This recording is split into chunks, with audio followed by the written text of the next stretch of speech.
Donc, la dernière fois, je vous ai parlé rapidement des conquêtes de Josué en termes de rois conquis. Et j'ai dit que chacun de ces rois représentait ou pouvait représenter des défis spirituels, des obstacles spirituels. Et nous allons voir ça un peu en pratique aujourd'hui.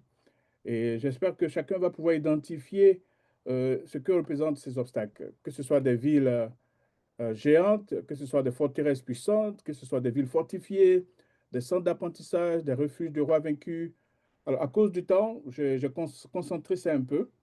Alors, concrètement, le rappel que Josué était un type de Jésus est très important. Donc, le nom, les conquêtes, les victoires et l'héritage, ce sont des éléments importants que nous devons retenir parce que cela peut s'appliquer à nous.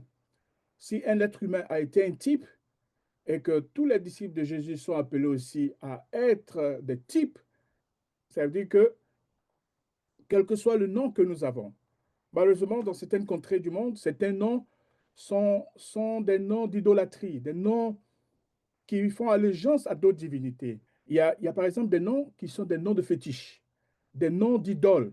Et quand vous appelez ces noms, c'est comme si vous adorez le fétiche de la famille, l'idole de la famille. Donc, vous pouvez vous donner un nouveau nom parce que la parole de Dieu dit que tous les rachetés, quand le Seigneur viendra dans sa grâce, chacun recevra un nouveau nom, une marque. Ce nom est connu que par notre Seigneur et Sauveur Jésus-Christ. Donc, dans le combat spirituel, si vous n'avez pas les moyens de changer votre nom à l'état civil, c'est pourquoi beaucoup, quand ils se baptisent, ils se donnent un nom de baptême et ils se font appeler par ce nom de baptême. Et c'est seulement sur l'état civil que leur nom euh, euh, euh, civique est utilisé. Donc, vous pouvez vous donner un nom spirituel. Moi, Dieu merci, mes parents ont choisi déjà le prénom Miché pour moi. Donnez-vous un nom. Et si vous ne pouvez pas vous donner un nom, prenez votre nom de chrétien au sérieux. Parce que Christos, petit Christ, prenez ce nom en entier au sérieux. Donc, partout où vous partez, sachez que vous êtes en mission pour sauver.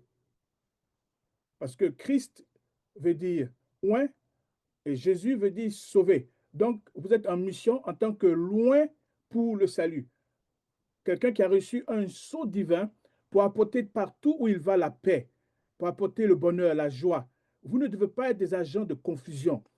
Nous ne devons pas être des agents de dispute. Au contraire, nous devons être des agents de paix. Quand il y a une tension quelque part, des malentendus, la confusion, nous devons apporter la clarté. Et nous devons être aussi des conquérants. Nous devons compter nos victoires et nous devons laisser un héritage. C'est très important. C'est très important, frères et sœurs. Donc, la promesse qui a été faite à Josué est une promesse qui est faite à chacun d'entre nous. Je te donnerai tous les lieux où tu poseras ton pied, comme je l'ai promis à Moïse. Et poser le pied sur la terre, ça implique une action de la part de Josué et de son peuple. Dieu, il fait la promesse.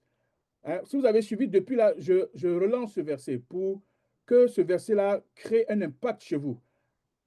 Et je suis en train maintenant de conclure l'impact de ce verset.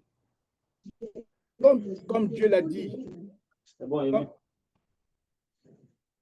comme Dieu l'a dit à Josué, je te donnerai tous les lieux où tu poseras le pied, comme je l'ai promis à Moïse. L'idée de ce verset est que Josué et les Israélites devaient poser le pied sur la terre et se battre pour leur héritage. Vous voyez, le fait de poser le pied, vous allez voir pourquoi la dynamique de poser le pied inclut une action de la part de Josué et du peuple, et de la part de nous aussi qui sommes des messagers, qui sommes des, des, des, des, des agents de salut. Nous devons poser le pied, nous devons être en action. Donc, il y a la promesse divine, mais il y a l'action humaine. Donc, la promesse divine, c'est Dieu donne le pays à Israël. Ça, c'est ce que Dieu a promis. Mais l'action humaine, Israël doit prendre possession activement. Donc, poser le pied, ce n'est pas juste quand vous marchez.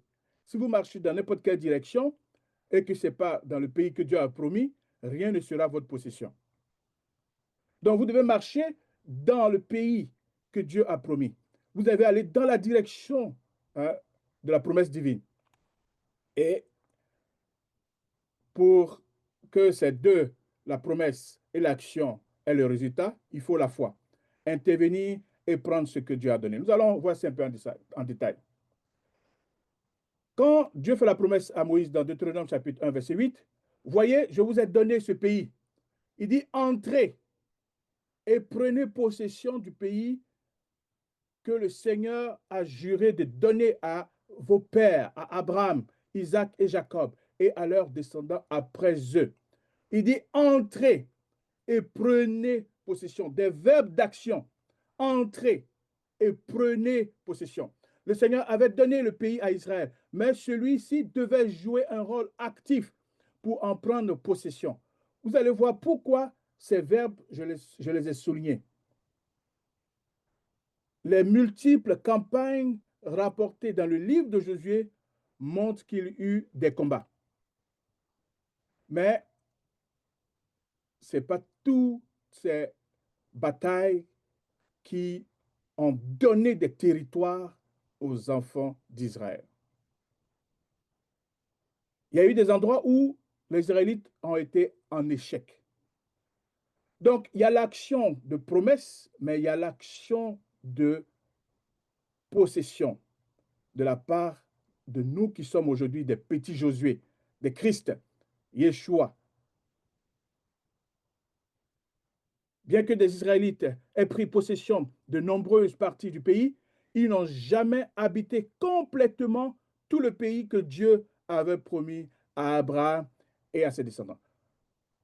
Ils n'ont pas pu habiter toutes les dimensions que Dieu avait données. Et aujourd'hui, ils continuent de réclamer ces dimensions. Vous voyez la guerre au Moyen-Orient entre les Israélites et les Palestiniens. Ça fait partie de cette reconquête où leur pied va toucher le sol, ça deviendra leur propriété. Ils continuent jusqu'à aujourd'hui, au XXIe siècle, en 2025, à posséder ces terres que Dieu leur a promis. Jusque-là, ils n'ont pas encore tout possédé. Alors, nous allons voir quelques exemples. Les territoires non conquis. Josué était vieux, avancé en âge. L'Éternel lui dit alors, tu es devenu vieux, tu es avancé en âge, et le pays qui te reste à soumettre est très grand. Donc, Josué, le grand conquérant, n'a même pas pu en son temps soumettre tout le pays.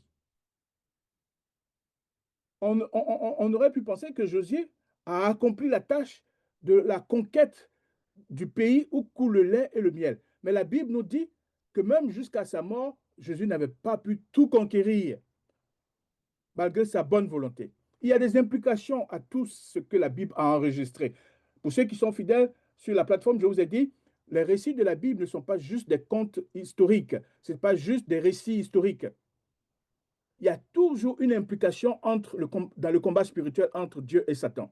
Si vous ne lisez pas la Bible avec l'esprit du combat spirituel, vous êtes en train de lire la Bible avec l'esprit de la mondanité, l'esprit juste d'un roman, d'une information. Dès que vous prenez votre Bible, sachez que vous entrez dans une tension. Ce n'est même pas entre le bien et le mal. C'est une tension entre Dieu et Satan. Parce que le bien et le mal, ça peut être moral. Ça peut être même la même personne. Alors qu'entre Dieu et Satan, c'est deux entités ontologiquement distinctes. Alors que moi-même, je peux émaner par mes faiblesses des penchants de bien et de mal, bien que je sois influencé par ces deux forces.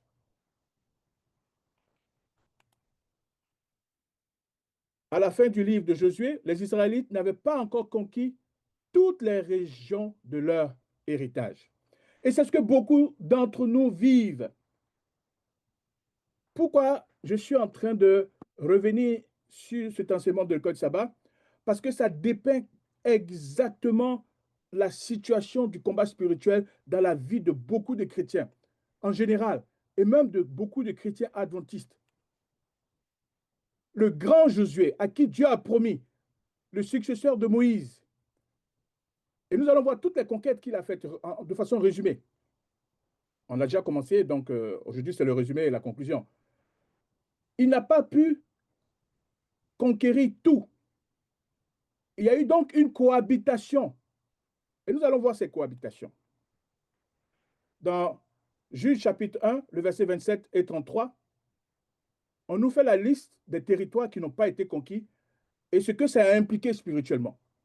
Manassé ne chassa point les habitants de Beth-Sheba et les villes de son ressort, de Tanak et les villes de son ressort, de Dor et les villes de son ressort, de Gibléam et les villes de son ressort, de Megiddo et des villes de son ressort.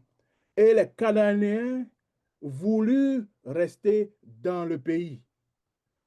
Ouais, quand on dit Cananéen, c'est un terme général. C'est comme on dit par exemple les Français. Ben, pourtant, on a les gens du Midi, on a les gens. Bon, vous qui êtes Français, dites-nous, quelles sont les différentes régions avec des accents bien précis que vous avez en France? Oui, Les Bretons, les Corses. Il y a les Antilles aussi. Les Antillais, oui. Ouais. OK. La Corse. Donc, vous voyez que bien qu'on dit les Français entre eux, ils font des distinctions. Hein, ceux qui disent tu viens prendre ton peng demain, hein, qui mettent le G un peu à tout, quand vous les entendez parler, vous allez dire, mais ça, c'est quel français ça? Alors, si vous prenez par exemple un pays comme le Togo, il y a près de 28 ethnies qui se partagent le pays. Vous prenez un pays comme la Côte d'Ivoire, il y a près de 78. Vous prenez un pays comme le Cameroun, il y a près de 250. Un pays comme le Nigeria, il y a près de 400 ethnies qui se partagent le pays. Donc, quand on dit cananéen, c'est un terme générique. Mais ici, la Bible nous détaille.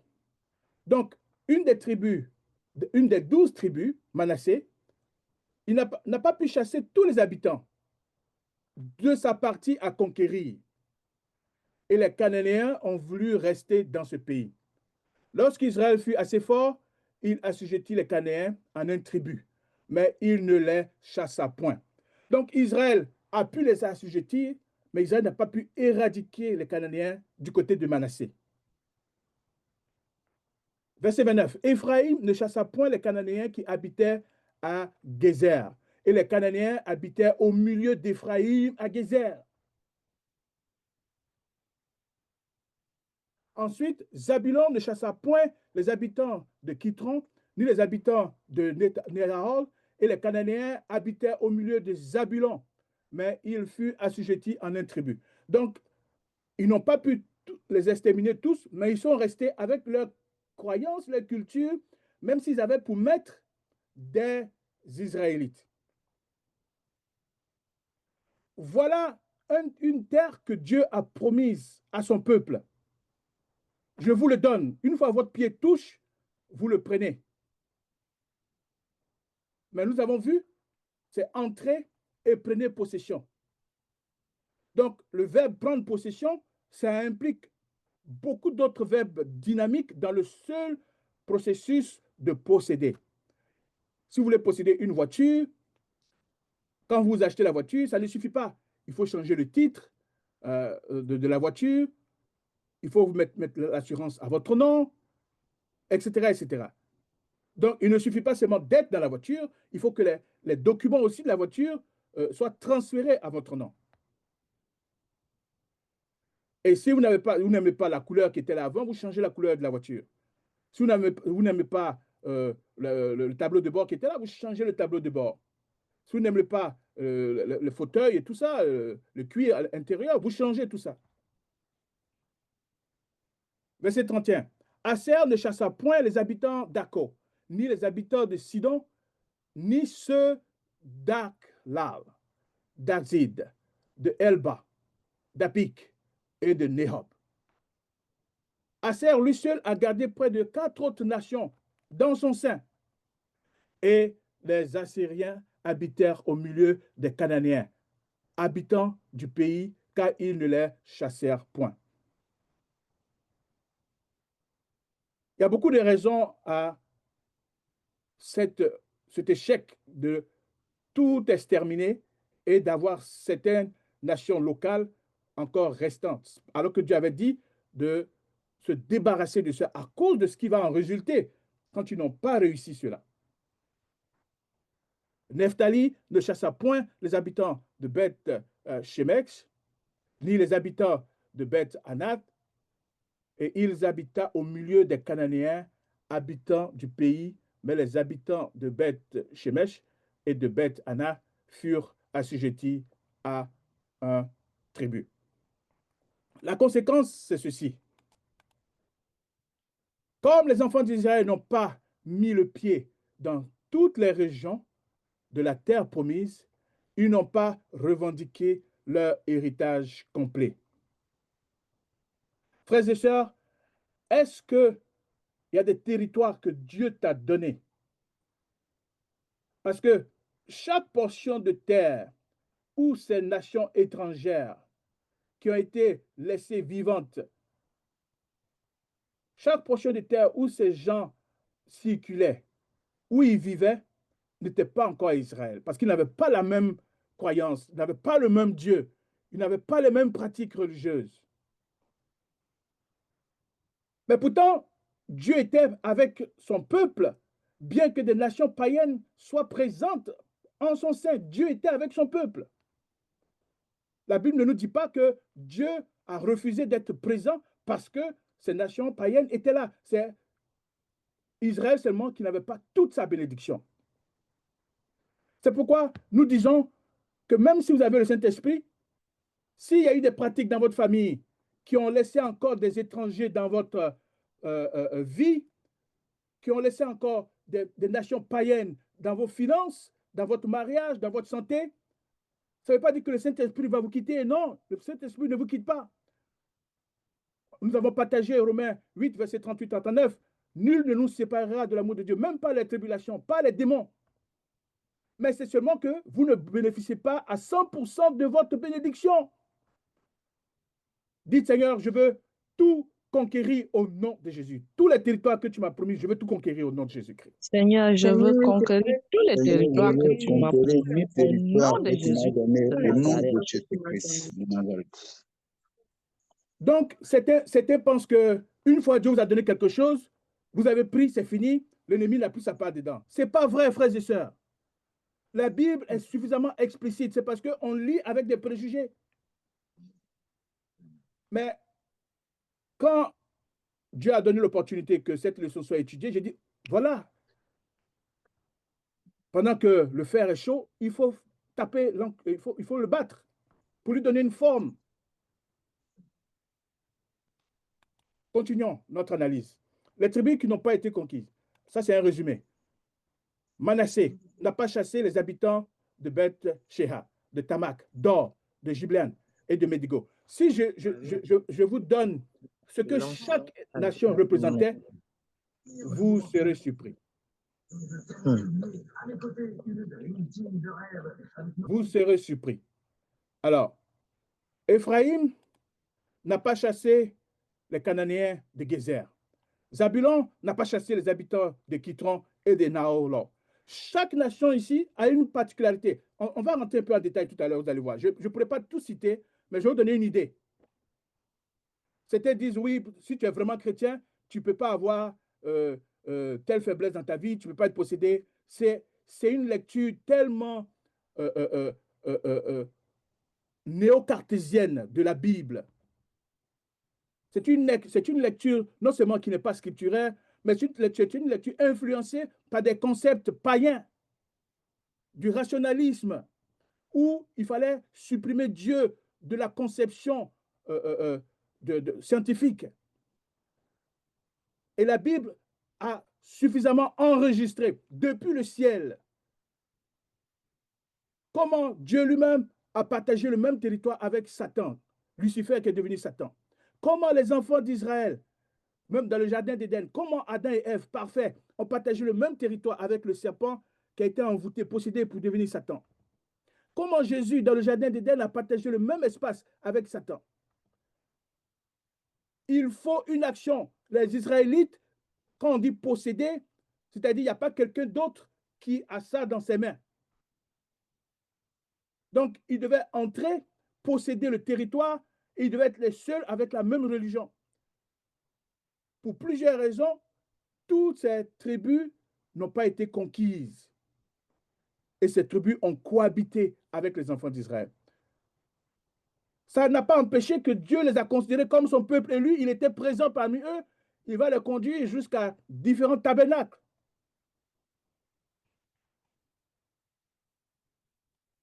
Aser n'a pas chassé les habitants de D'accord, de Sidon, de Akal, de Aziz, de Elba, d'Apik et de Rehob. Et Nephtali n'a pas chassé les habitants de Bel-Shema et de Bed-Ana. Les Cananéens ont continué à vivre parmi les Israélites, mais furent assujettis en un tribut. C'est pourquoi, quand il y a des esprits, ils arrivent à être dominés par les pratiques religieuses.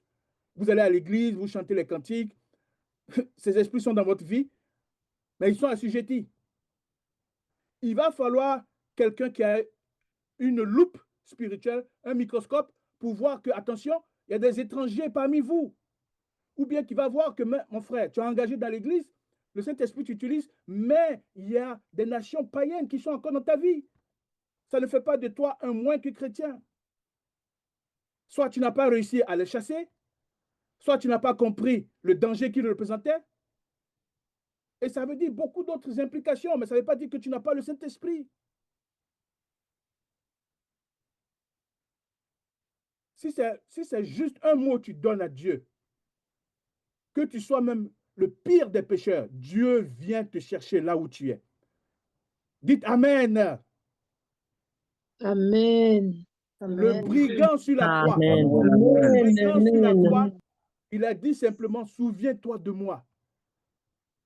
Vous pensez que c'est seulement le Fils qui lui a tendu la main sur la croix? Le Père lui a tendu la main. L'Esprit lui a tendu la main. Les trois de la Trinité ont tendu la main au brigand sur la croix.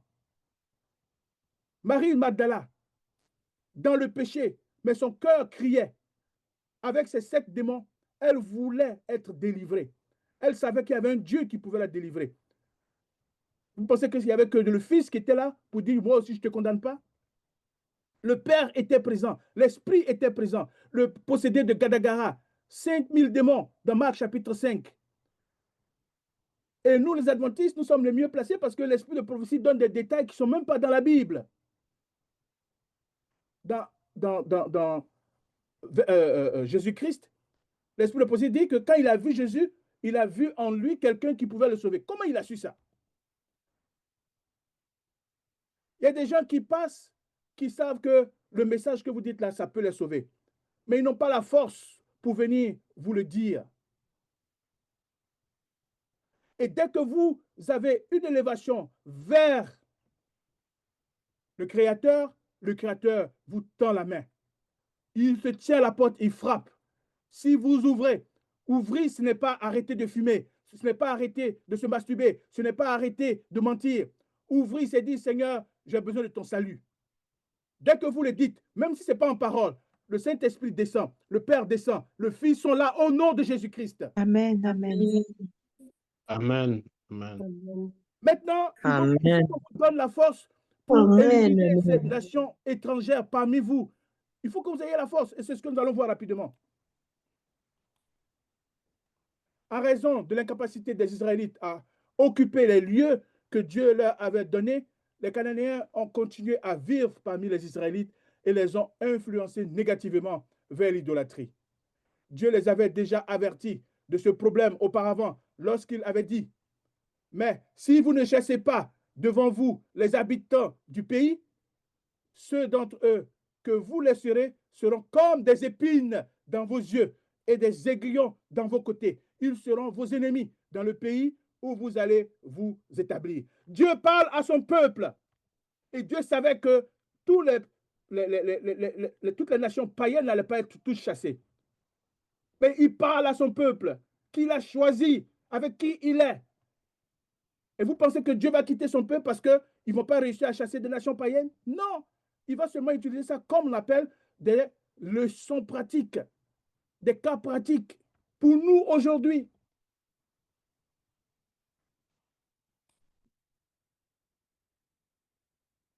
Les conséquences de l'inaction.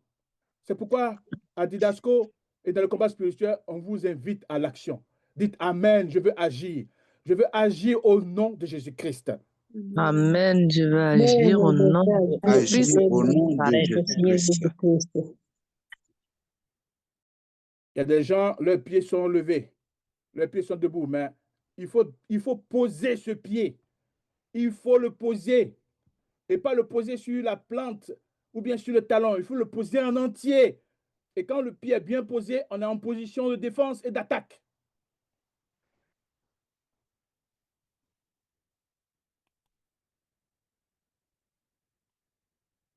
Le piège, c'est ce que vous pouvez avoir aujourd'hui. Certains n'ont pas résisté, ils se sont unis avec des non-croyants. Vous avez un mari, une femme qui n'est pas croyante, Dieu ne va pas vous abandonner parce que dans votre moment de faiblesse, vous avez marié un non-croyant. Donc, Dieu ne va pas vous abandonner pour ça. Si un pasteur vous dit que Dieu va vous abandonner pour ça, dites-lui d'aller relire sa Bible. Vous aurez des bénédictions seulement incomplètes. Et Dieu veut que vous ayez des bénédictions complètes. Les Israélites ont manqué les bénédictions liées à l'occupation de tout le pays que Dieu leur avait donné. Les Cananéens ont influencé négativement les Israélites vers l'idolâtrie, les piégeant progressivement. Oui, la terre promise,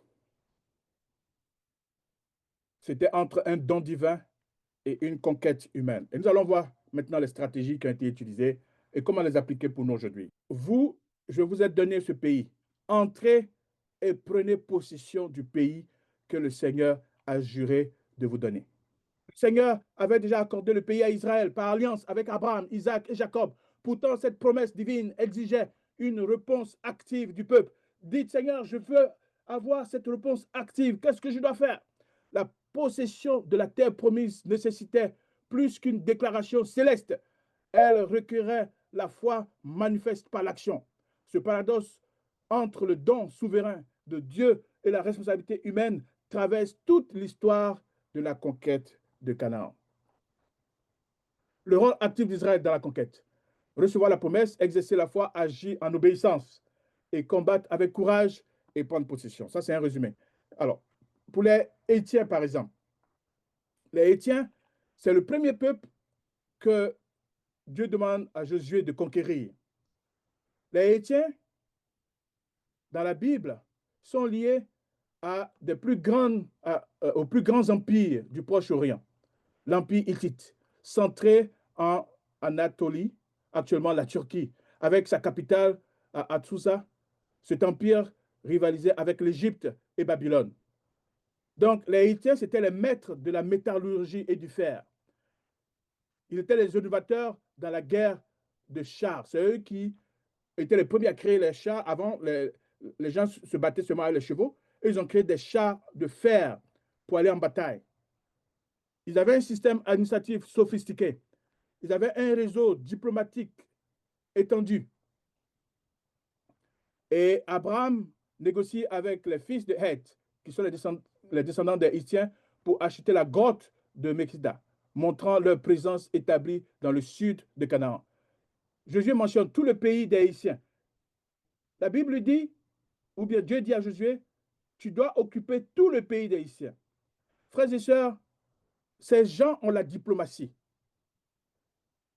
Quand vous occupez leur territoire, vous dominez leur diplomatie. Vous dominez leur système administratif sophistiqué. Vous allez conquérir leurs méthodes de guerre les plus sophistiquées. Et les Hittiens représentent ce que Satan a aujourd'hui: occultisme profond. Leur religion comportait environ 1000 divinités. Les tablettes hittites révèlent des rituels magiques complexes, de l'exorcisme païen et des pratiques divinatoires élaborées. Leur empire représentait des systèmes démocratiques bien ancrés. Vous voyez, beaucoup de gens sont victimes des héritages des nations que nous n'avons pas chassées en tant qu'Église. des pratiques dans notre Église. Nous-mêmes, nous disons que la majorité n'a pas toujours raison en tant que peuple du reste. Mais pourtant, quand nous faisons nos votes, c'est la majorité qui l'emporte sur la minorité dans l'Église. Est-ce qu'il y a encore des Hittiens parmi le peuple du reste, frères et sœurs? Leur empire, les Hittiens symbolisent des forteresses spirituelles héréditaires. Est-ce que tu es dans une famille où tu n'as pas de voix parce que tu n'as peut-être pas les ressources ou bien tu n'es pas le plus âgé? Tu es venu trouver un système dans ta famille où tu ne peux pas percer, ou dans l'église. Oh frère, oh sœur, le message de ce soir, c'est pour toi, au nom de Jésus-Christ. Les pactes familiaux occultes, Amen. les traditions religieuses anti-bibliques profondément enracinées dans une culture, même dans une culture dénominationnelle. Est-ce qu'il y a encore des Hittiens parmi nous? La manière dont nous faisons notre baptême, la manière dont nous faisons notre mariage, notre sainte scène, la communion, la présentation des enfants. Frères et sœurs, aussi longtemps que des Haïtiens seront là, si tu es pasteur adventiste et que tu te dis, écoute, je peux rien changer au système qui existe. Je ne peux pas changer la manière de faire le baptême. Je ne peux pas changer la manière de faire la sainte scène, la présentation des enfants. C'est comme Manassé, c'est comme Asser.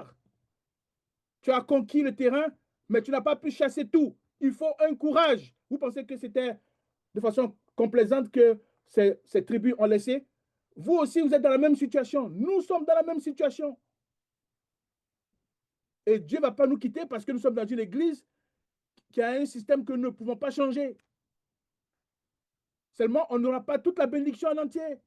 Est-ce que c'est Dieu qui est responsable? Non. Les Amoréens, forteresses élevées, position géographique, occupant principalement les régions montagneuses de Juda et d'Éphraïm.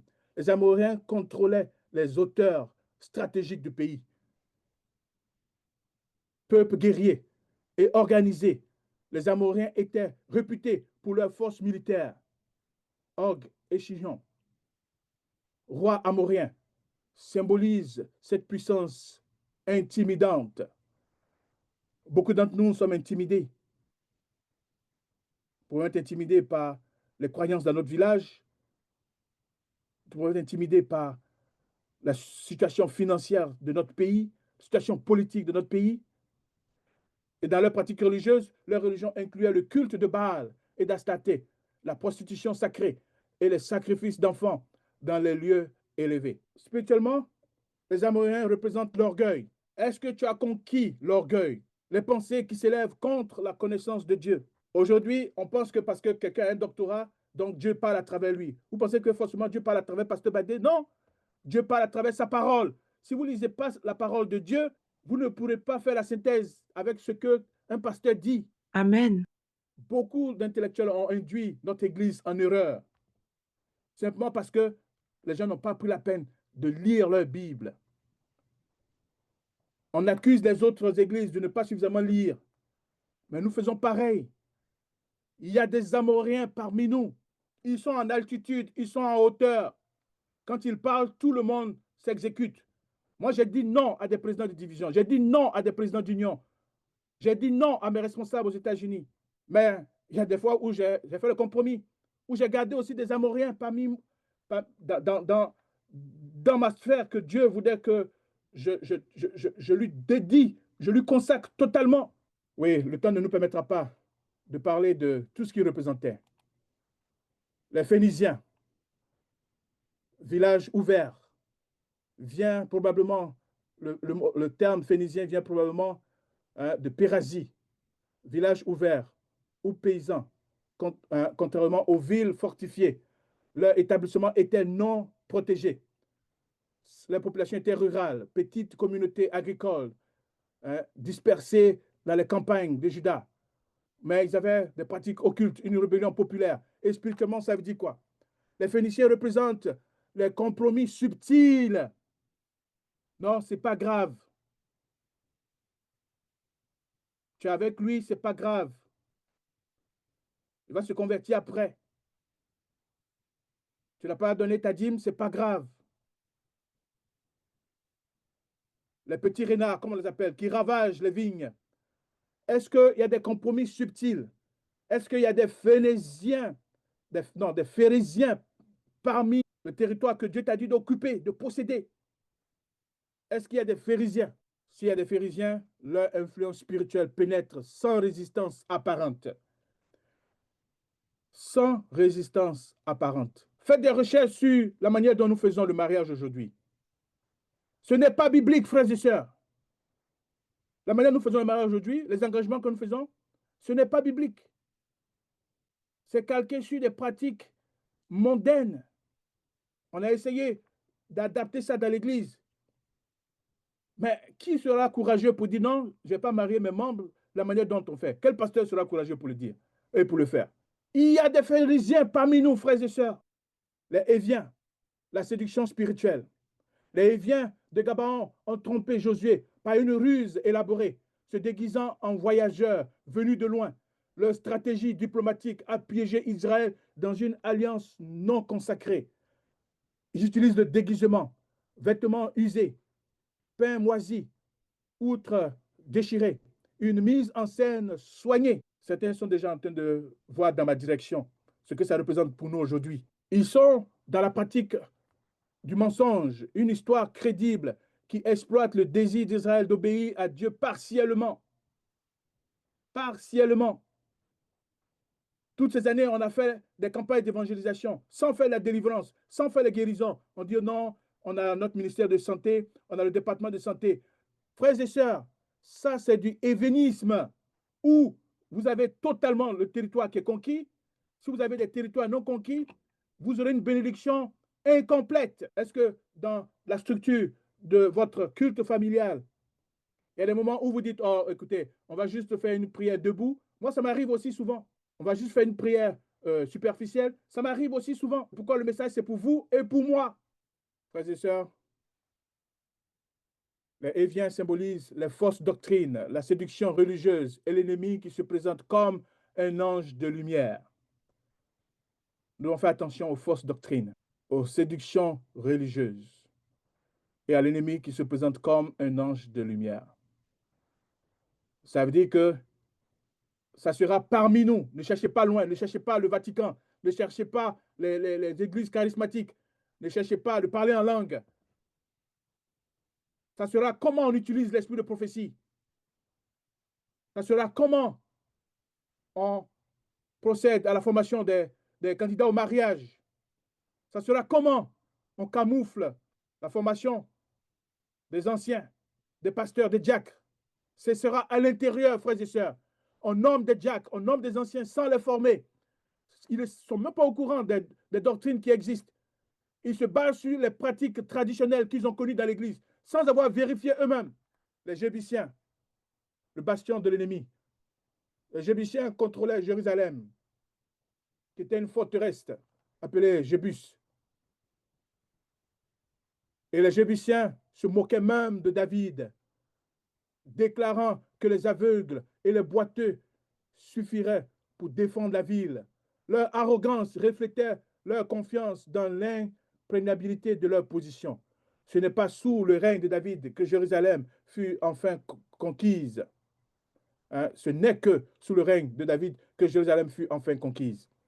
Oui, frères et sœurs, les Jébusiens représentent les forteresses démoniaques majeures, les lieux stratégiques d'oppression durable que l'ennemi défend avec acharnement, mais que Dieu destine à devenir des lieux de sa présence. Dites Amen. Amen. Amen. Il n'y a Amen. aucune forteresse Amen, que amen. Dieu ne peut renverser.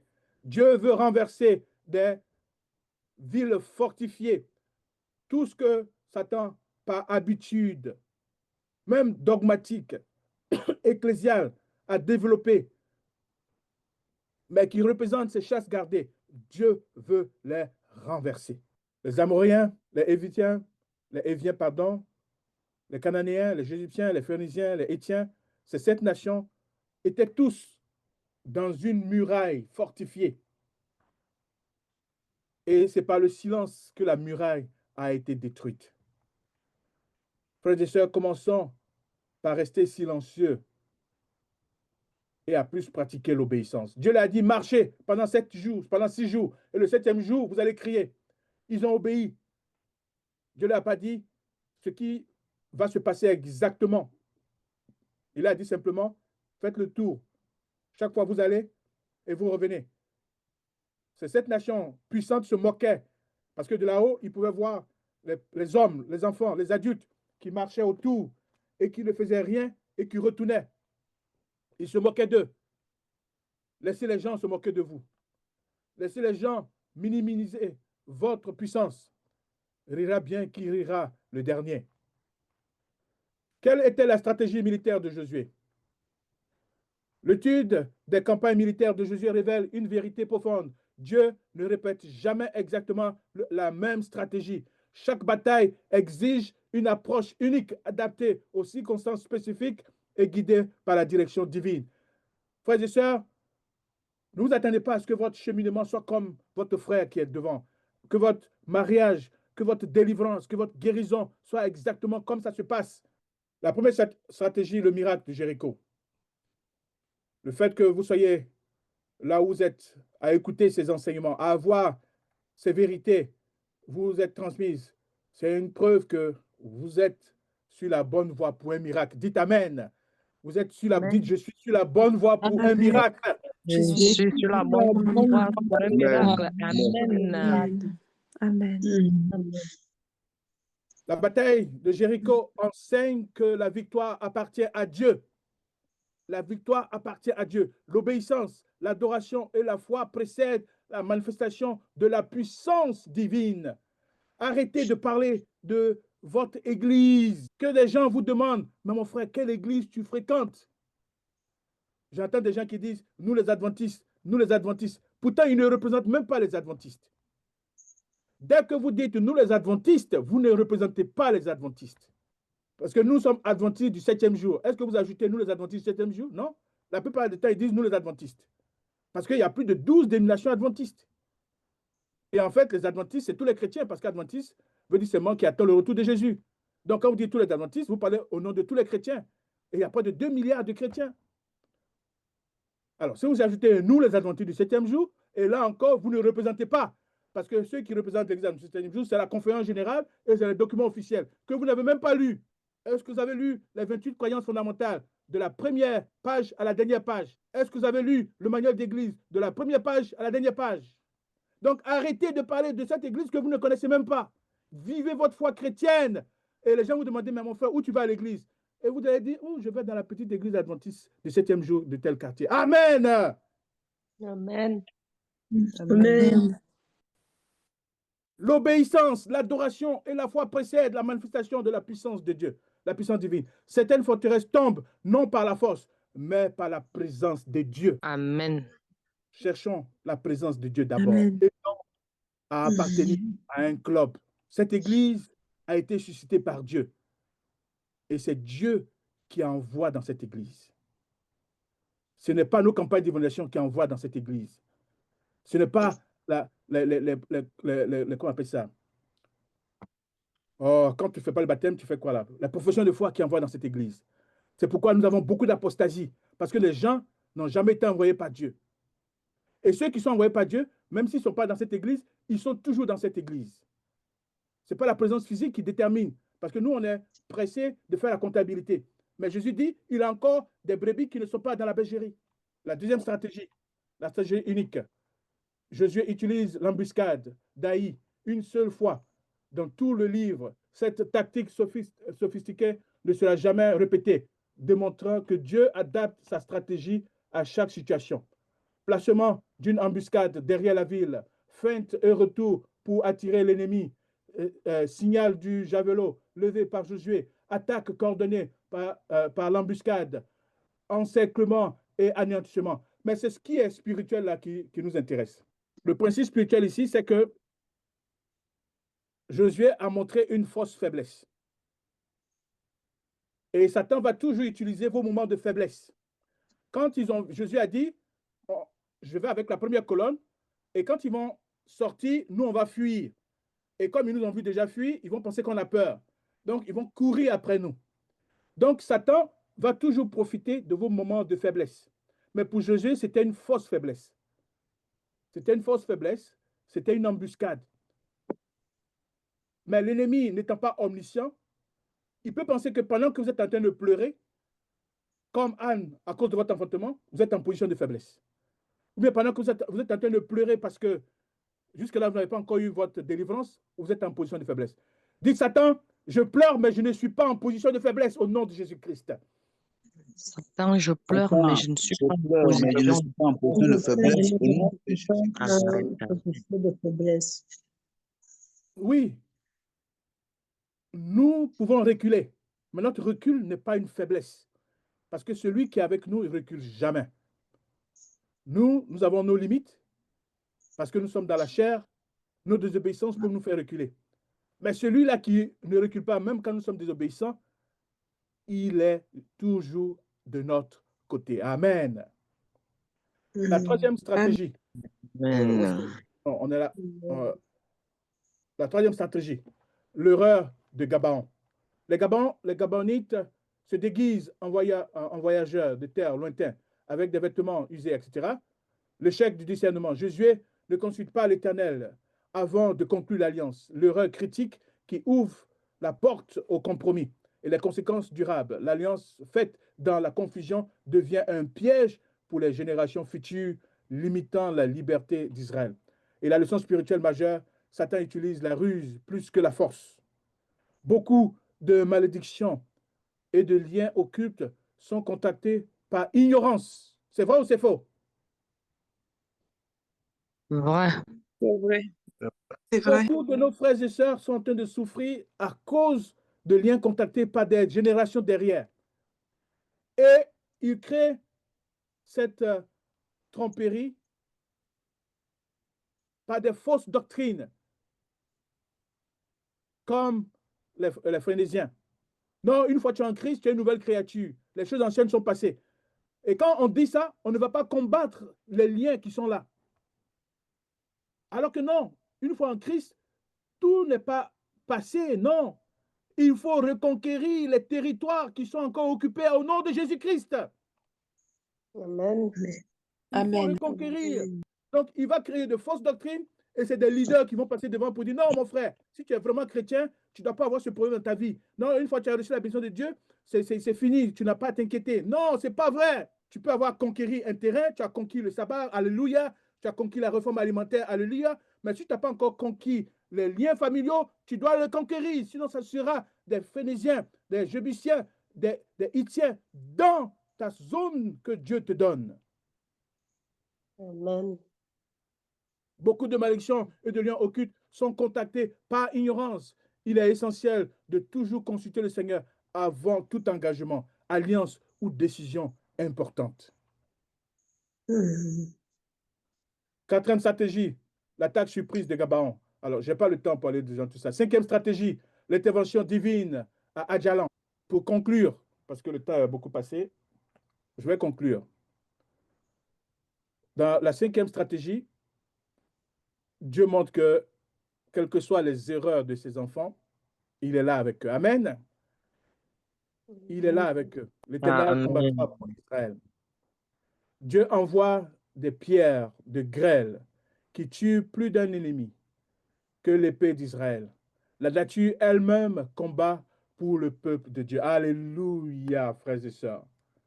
La nature même combat pour les enfants de Dieu. La délivrance n'est jamais notre œuvre. Ceux qui pensent que c'est parce que vous avez prié que les gens doivent être délivrés, détrompez-vous. La délivrance n'est jamais votre œuvre. Avant, je pensais ça. Mes frères et sœurs, je ne pense plus ça. J'ai prié pour toi, tu es délivré, gloire à Dieu. Tu n'es pas délivré, je continue à prier pour toi. Je ne vais pas donner un temps à Dieu. Je ne vais pas donner un ultimatum à Dieu. Parce que beaucoup seront sauvés avec des démons. Certains seront sauvés même avec des sorts sur eux. Donc, ce n'est plus ma bataille, ça. Ma bataille, c'est d'être fidèle. Ce que Dieu décide, ce n'est pas de mon ressort. Dieu agit souvent plus puissamment que tous nos efforts. La sixième stratégie, la poursuite sans relâche. Après la victoire initiale, Jésus ordonne une poursuite incessante de l'ennemi. Frères et sœurs, c'est là où toi, tu viens en action. Amen. Amen. Il Amen. faut empêcher le regroupement. Il faut empêcher le regroupement. L'objectif, c'est pourquoi vous avez vu que nous avons lancé les prières du lundi, du mardi, du mercredi, les prières du vendredi et du samedi. Il faut une poursuite sans relâche de l'ennemi. L'objectif est d'empêcher les ennemis de retourner dans leur ville fortifiée où ils pourraient se réorganiser. Et je bénis le nom de l'Éternel pour toutes ces sœurs, tous ces frères qui sont reculés les lundis, les mardis, les mercredis, les vendredis et les dimanches. Frères et sœurs, vous êtes sur la bonne voie. Que Dieu vous soutienne dans cet engagement. Amen. La bataille ne se termine que lorsque la menace est totalement éliminée. Dites Alléluia. Alléluia. Amen. Une délivrance Alléluia. partielle, une délivrance partielle Alléluia. ouvre la porte à Alléluia. un retour plus violent. Après une libération spirituelle, il est crucial de fermer toutes les portes, briser tous les pactes, purifier l'environnement et établir des disciplines spirituelles solides. C'est ce que nous faisons le lundi, le mardi, le mercredi. Septième stratégie, le jugement des puissances. Un acte symbolique puissant. Josué ordonne aux chefs d'Israël de poser leurs pieds sur le cou des 5 rois vaincus. Aujourd'hui, nous allons trouver ce baba. Nous allons trouver ça baba. Mais dans le contexte de l'Antiquité, du temps de Josué, c'était une pratique culturelle. Ce geste hautement symbolique proclame plusieurs vérités spirituelles. La domination complète sur l'ennemi. Ça vous rappelle quoi? Ça vous rappelle Genèse chapitre 3, le verset 15. Il écrasera la tête du serpent. Tous les descendants de la femme, tous les petits Christ écraseront la tête du serpent. L'humiliation des puissances qui s'opposent à Dieu. Frères et sœurs, on vous a appris à identifier vos ennemis. Et ce soir, avant que nous ne passions à la prière, prenez une petite feuille et notez tout ce que vous avez identifié comme roi encore occupant votre marche chrétienne, votre vie chrétienne. Identifiez-les.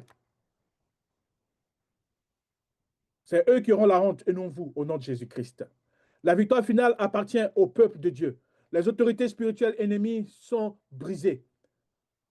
C'est l'image prophétique du triomphe de Christ.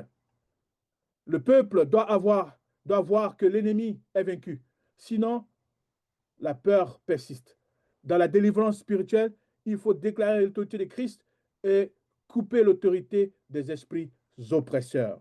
Nous allons prendre un moment pour prier maintenant. Je n'ai pas le temps d'aller sur la 8e, la 9e, la 10e stratégie. Nous allons juste prier. Le combat commence avec l'identité. L'identité spirituelle, l'obéissance, la consécration et la présence du Christ. Nous allons prier maintenant. Quels sont les territoires ou les morceaux de terre encore occupés dans votre marche chrétienne, dans votre sphère chrétienne? Quels sont ces territoires encore occupés? Quels sont ces rois qui existent encore avec leur culture, leurs pratiques? Quelles sont les doctrines? Quelles sont les pratiques? Notez-les. Le Saint-Esprit va vous inspirer.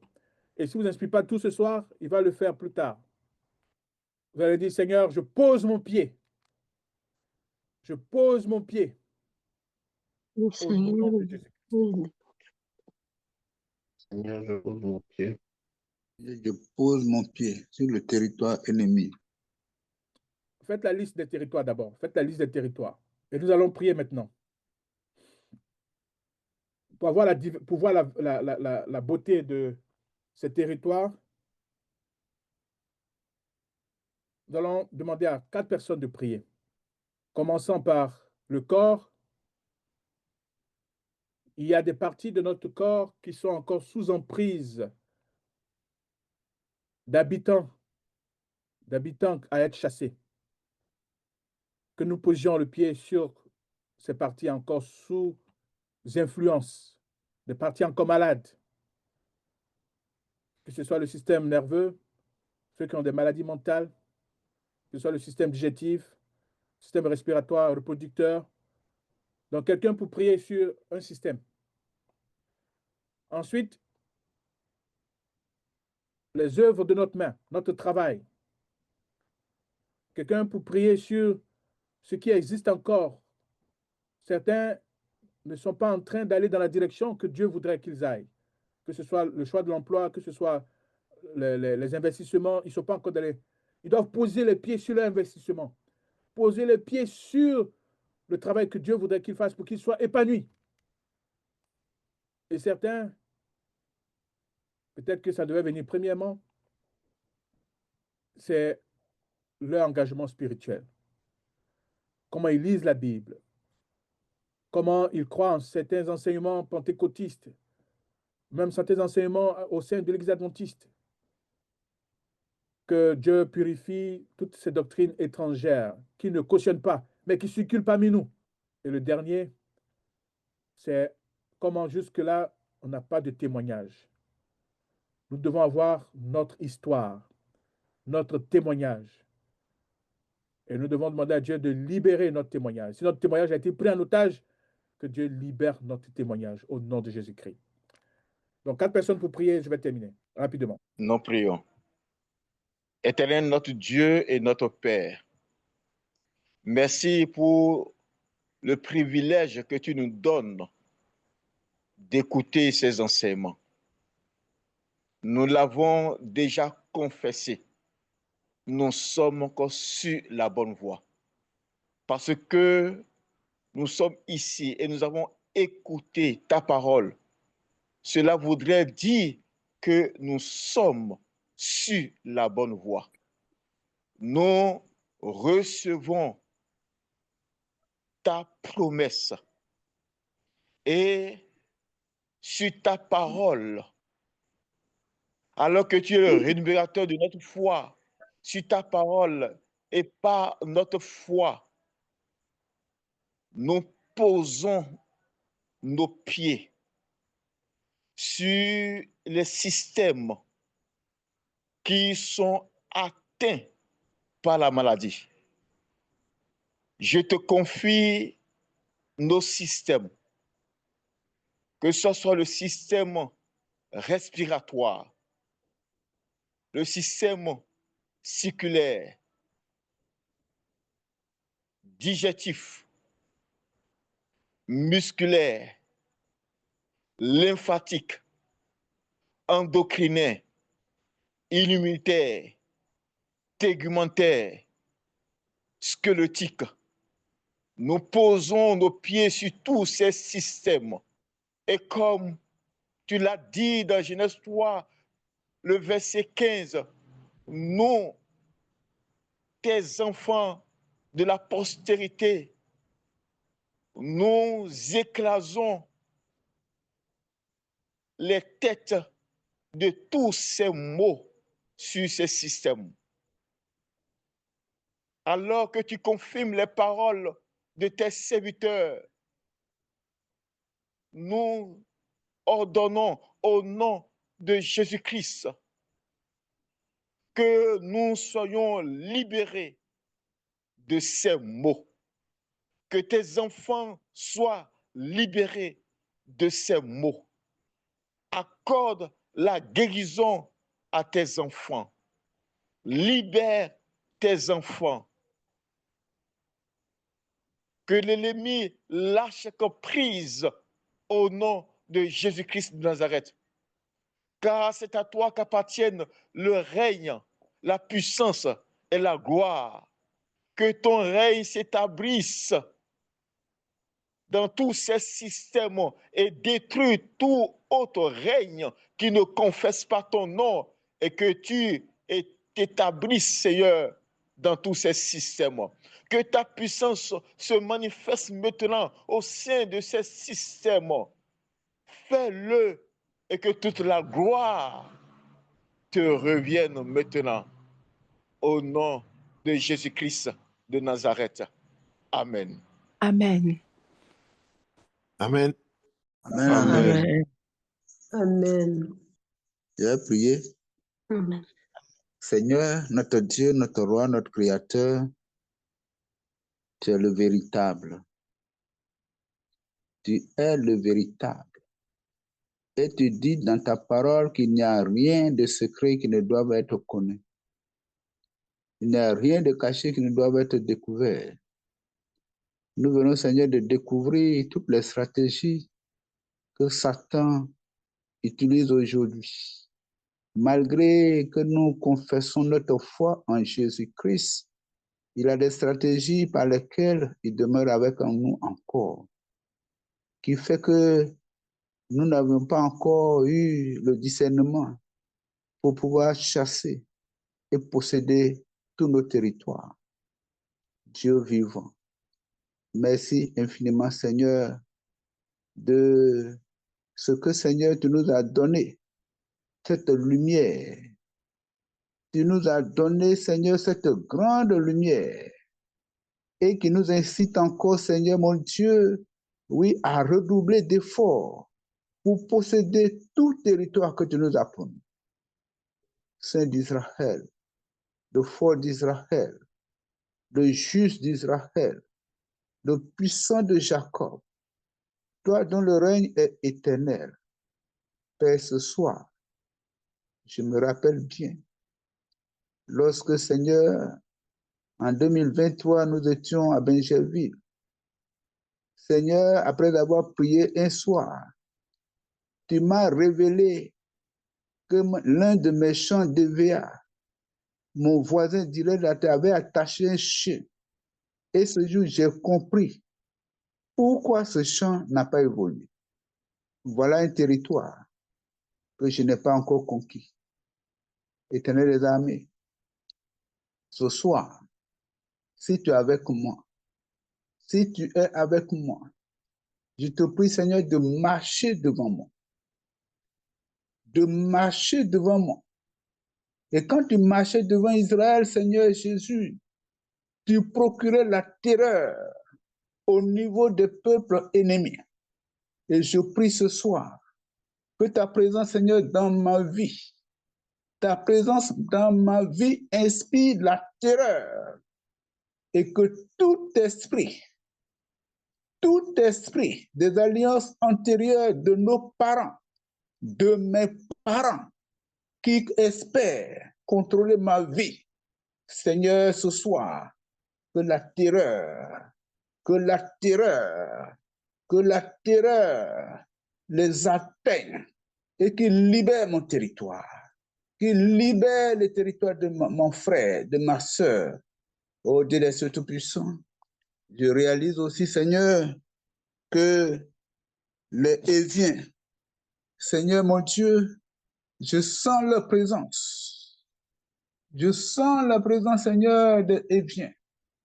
C'est pourquoi ce soir, esprit d'Hévien, je prends autorité par le pouvoir qui m'a été conféré, par le pouvoir qui m'a été conféré au nom de Jésus, et je possède votre territoire maintenant.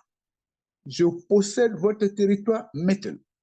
Au nom puissant de Jésus de Nazareth, Seigneur. Notre Dieu, notre roi, aide-nous, Seigneur, ouvre notre esprit. Donne-nous le discernement, pleinement le discernement. Que mon titre ne me séduise pas, parce que je suis ancien, parce que je suis pasteur, et que je me complais, Seigneur Jésus, dans une insuffisance qui, Seigneur, rejaillit sur l'Église. Dieu d'Abraham, Dieu de gloire, Dieu d'autorité, quand tu te lèves à dire ta parole, tes ennemis se dispersent. Lève-toi dans ton Église adventiste et fais disperser tous les esprits, tous les rois qui sont encore parmi nous, qui nous séduisent et qui nous empêchent d'entrer dans la bénédiction complète que tu nous as donnée. En ton nom ce soir, nous possédons tous les territoires que tu nous as donnés. En ton nom puissant, au nom de Jésus de Nazareth, nous possédons tous les territoires que tu nous as promis. Nous possédons tous les territoires que tu nous as promis. Et c'est pourquoi je prie pour le renversement de tous les autels qui continuent de crier. Les autels qui crient dans nos quartiers, dans nos maisons, qui crient contre nous, Seigneur. Et je prie afin que tous ces autels soient renversés, comme Gédéon l'a fait. Notre Dieu, notre roi, merci pour ton serviteur, pasteur Badé. Merci, Seigneur mon Dieu, de ce que, oui, tu lui donnes les moyens, tu lui donnes la sagesse, la lumière, pour nous faire toutes ces révélations. Créateur de nos âmes, Dieu d'Abraham, bénis, Seigneur, ton Église. Bénis, Seigneur, chaque membre de cette plateforme. Tous ceux qui n'ont même pas pu, Seigneur, bénis-les. Effectivement, certains ont des vies, ils sont engagés dans la foi, mais leur vie ne donne pas l'envie d'être chrétien. C'est ce que j'ai prêché dans mon lycée la dernière fois. Leur vie ne donne pas l'envie d'être chrétien. À travers leur vie, personne ne peut, Seigneur Jésus, décider de devenir chrétien. Et pourtant, ils sont engagés. Alors, Seigneur, viens à notre secours et délivre ton Église, délivre ton pasteur, délivre ton ancien, délivre, Seigneur, ton diacre, délivre ta fille et tous ceux qui confessent ton puissant nom, que nous soyons tous délivrés. Au nom de Jésus de Nazareth, Seigneur. Merci pour ta gloire. Amen. Amen. Amen. Amen. Seigneur, je voudrais te confier nos mains. Je voudrais te confier, Seigneur, nos finances. Père Céleste, nous sommes tes enfants. Tu as dit que l'or et l'argent t'appartiennent. Seigneur, nous ne voulons plus rendre des témoignages de seulement le nécessaire, seulement le transport, seulement la nourriture. Seigneur, nous voulons rendre des témoignages des finances que tu as multipliées. Seigneur, nous voulons rendre des témoignages du travail que tu nous donnes, où, Seigneur, nous sommes épanouis, où, Seigneur, nous pouvons faire bénir d'autres personnes. Seigneur, je voudrais te demander ce soir même de libérer nos finances, tout ce que l'ennemi a volé dans nos vies, tout ce que l'ennemi a bloqué. Seigneur éternel, que ce soit dans nos pensées où on ne veut pas aller plus loin, que ce soit, éternel mon Dieu, que ce soit le niveau, toi tu connais. Je te prie, éternel, de libérer nos finances, et de bénir nos mains. Seigneur éternel, que nos investissements, Seigneur mon Dieu, puissent donner. Seigneur, que nous ne perdions plus de l'argent, que nous ne perdions plus de l'argent dans la santé, que nous ne perdions plus de l'argent lorsqu'on fait des investissements. Seigneur, je te prie de te souvenir de tes enfants, de te souvenir de chaque personne qui est connectée. Seigneur, tu sais le problème de chacun, tu sais les finances de chacun, tu sais, éternel mon Dieu, comment l'ennemi nous oppresse avec nos finances. Je te prie, éternel, de nous donner un travail qui va nous rendre vraiment prospère, qui va nous permettre de témoigner pour toi. Seigneur, je n'ai pas les paroles, mais tu connais, éternel, le désir du cœur de tes enfants. Tu connais la prière de tes enfants. Je te prie, alors que l'or et l'argent t'appartiennent. Seigneur, mon Dieu, tout ce monde t'appartient. C'est toi qui établis, c'est toi qui bénis. Seigneur, nous aussi, on veut manger et être rassasiés. On veut avoir des témoignages. On veut que, Seigneur, mon Dieu, ceux qui ne te connaissent pas, à travers nos vies, puissent te chercher. À travers nos vies, ils viennent demander nos secrets, qu'ils ne se moquent plus de nous, qu'ils ne disent plus qu'on est adventiste, on est pauvre, qu'on est adventiste parce que le sabbat, on ne peut pas travailler, on n'a rien. Éternel, je te prie de toi-même changer les choses dans notre vie. Alors que nous sommes connectés aujourd'hui, ce vendredi, je te prie, Éternel, mon Dieu, de te manifester. Manifeste-toi. Au nom de Jésus-Christ, j'ai prié. Amen. Amen. Seigneur, Amen. éternel, Amen.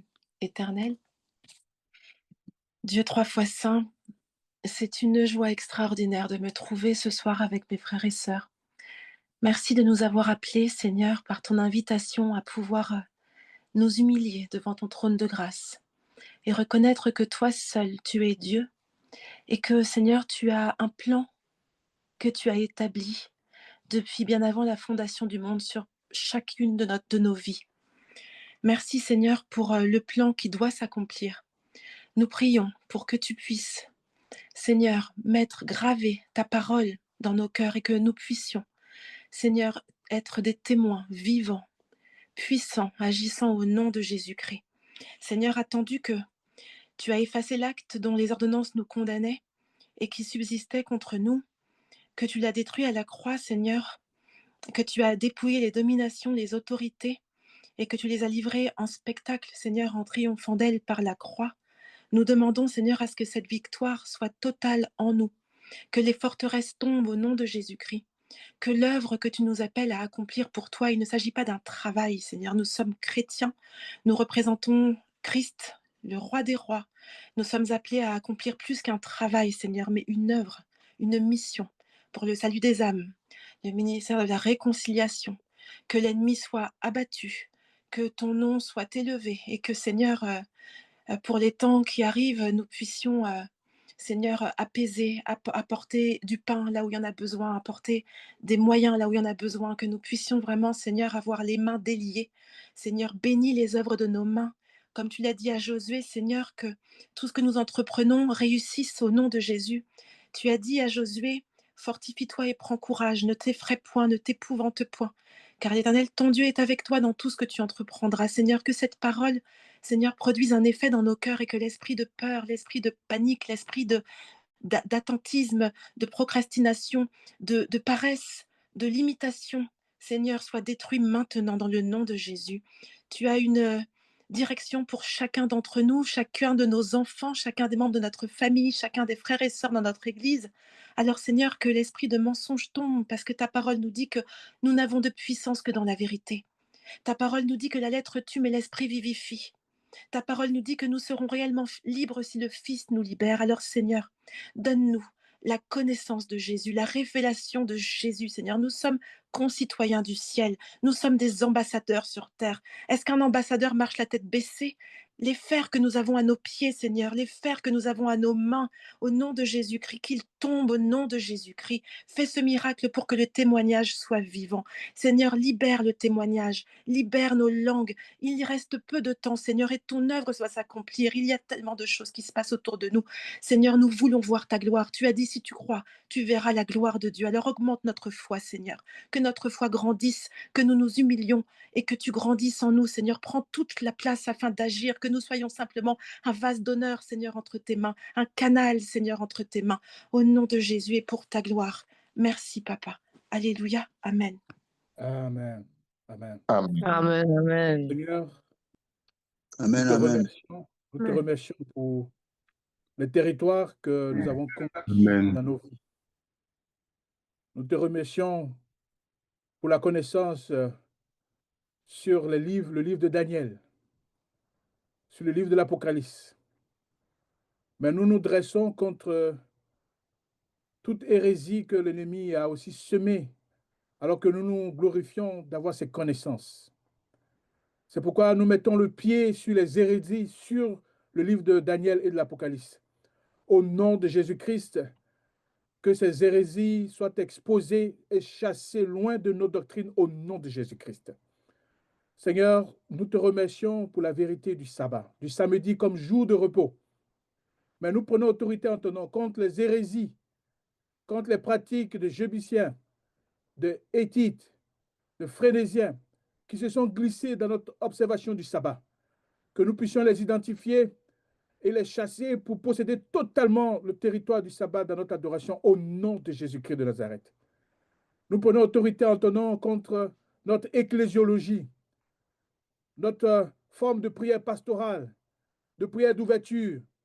Seigneur, toute pratique cananéenne qui s'est glissée dans cette pratique, qui fait que nous ne sommes pas édifiés, nous ne sommes pas motivés, nous ne sommes pas exhortés, nous n'avons pas la victoire spirituelle quand nous nous retrouvons les mercredis, les vendredis et les samedis.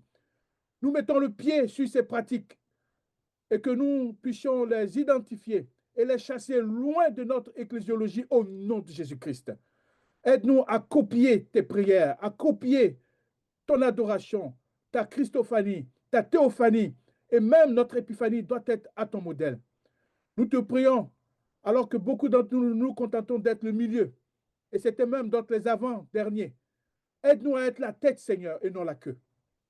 Aide notre Église à ne pas être juste dans le triomphalisme, dans les superlatifs, mais à être de véritables chrétiens, par notre vie quotidienne, par notre parole, par notre traitement des uns et des autres. Ainsi, quand nous dirons à la maladie, au nom de Jésus. Nous n'avons ni or ni argent, mais ce que nous avons, nous te le donnons au nom de Jésus. Lève-toi et marche, que des gens puissent se lever et marcher. Amen. Alors quand nous dirons au nom de Jésus, sors de ce corps, que les esprits ancestraux obéissent au nom de Jésus-Christ. Quand nous dirons au nom de Jésus, je vous marie, femme et homme, que les gens ne divorcent pas un an après, au nom de Jésus-Christ. Amen. Oh Père, nous te prions que nous arrêtions d'être justes en satisfaction de petits territoires, alors que tu nous donnes de grands territoires. Donne-nous la vision de chaque territoire encore non conquis, dans notre famille, dans notre foyer, dans nos finances, dans notre santé, dans notre mariage, dans notre marche chrétienne, dans notre théologie. Que Satan sache que tu nous as réveillés, comme Josué, que nous puissions aller en conquérant. Merci parce que la nature combattra à notre côté. Merci parce que le Père combattra à notre côté, le Fils à notre côté, l'Esprit à notre côté. Et malgré nos faiblesses, quand nous appellerons au secours, le ciel se précipitera. Merci de nous engager dans l'obéissance et non dans la complaisance et non dans le triomphalisme. Bénis ton peuple et que ce soit des guérisons soient déjà accordées au nom de Jésus-Christ. Que ce soit des esprits se sentent exposés et qu'ils plient bagage d'eux-mêmes au nom de Jésus-Christ. Que ce sabbat soit un saut d'un nouveau départ où notre conquête sera totale, notre acquis sera total, notre guérison, notre délivrance, notre épanouissement au nom de Jésus-Christ, nous avons prié. Amen. Amen. Merci. Amen. Amen. Gloire à Jésus. Amen. Amen. Merci à tous pour votre participation. On va se dire bon sabbat et à dimanche. Bonne nuit pour ceux qui sont déjà dans le sabbat. Bonne nuit. Bonne nuit, merci beaucoup. Bonne nuit à vous. Bonne nuit à tous. Bonne nuit.